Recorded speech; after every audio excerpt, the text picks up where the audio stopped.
Use artificial intelligence and Optastats to build your new squad for the new season.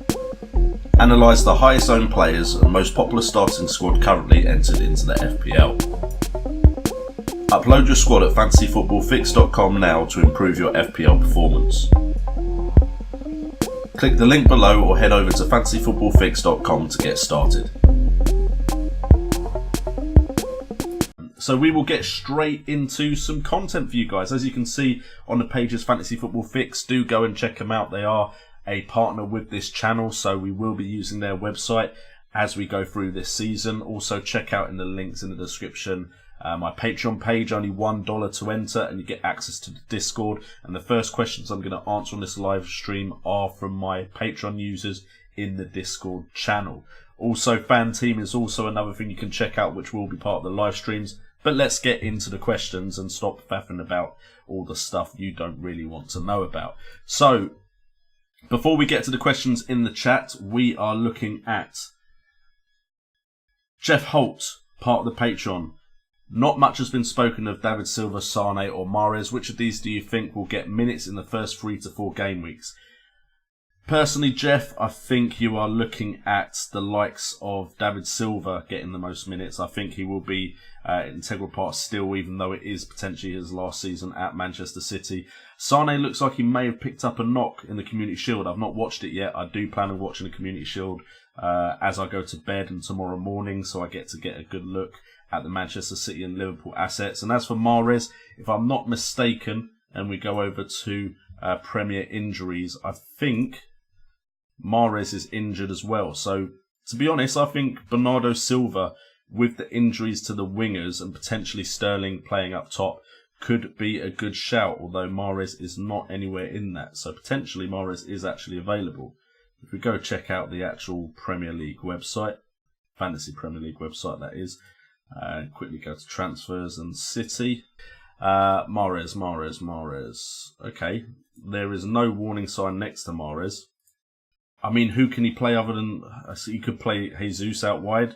Did they potentially do that at Community Shield? I know Jesus came on for Leroy Sane, because Leroy Sane picked up the knock, the knee injury. So if Jesus plays out wide or he plays up top and Sterling goes out wide, I feel like Bernardo Silva is going to take that other wide spot.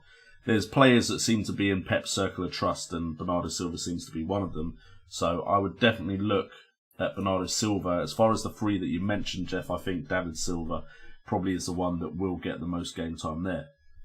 Also, one more question from the Patreon, and then I will get straight to the chat. Got to get used to this new chat layout. I've also got a second screen just over here, if you wonder why I keep looking that way, just to see your guys' questions. But we also have a question from Kennedy, part of the Patreon. He's sorely tempted by Bernardo instead of Sterling in order to free up money to replace Jota with Aubameyang or Kane. If he does, he'll be hoping Bernardo starts on the right wing, at least for the first few game weeks, and hopefully rivals Sterling for points. He's not looked at the hard data, but what do you think? And tells me to not sugarcoat it. So I've already given Bernardo Silva some props. I think he will be an important part of Manchester City and potentially play out wide on the wing, especially if Sterling plays up top. As far as Bernardo Silva versus Sterling, I think the stats are going to be a lot in Sterling's favour. So if we go to our player view, that's right, we have different scenes because we're up in the game. Okay, so the hard data from last season, we have Raheem Sterling, 234 points, compared to Bernardo Silva's 154. Bernardo Silva actually played more minutes and got less bonus points, and there's less on the bonus point system. 4.3 points per game to 6.9. Of course, the difference, though, is Bernardo Silva is significantly cheaper at 8 million to 12. That's 4 million cheaper. But you are looking at a loss of around 80 points difference there. So, as far as his heat map goes, shots-wise, Bernardo Silva actually had 62 shots compared to Raheem Sterling's 77. But I think if we look at where the shots came from, we can see Sterling's are in a lot more dangerous areas. Passes-wise, a lot more passes made by Bernardo Silva. Attempted assists, also Bernardo Silva wins out 71 to 65.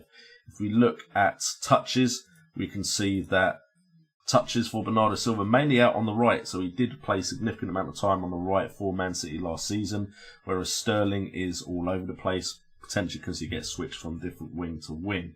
If we look at the heat map as well, we can see whereabouts on the pitch they mainly are, and you can see that Raheem Sterling gets into more dangerous areas as well. So for me personally, I feel like Sterling is one of those players you have to have this season.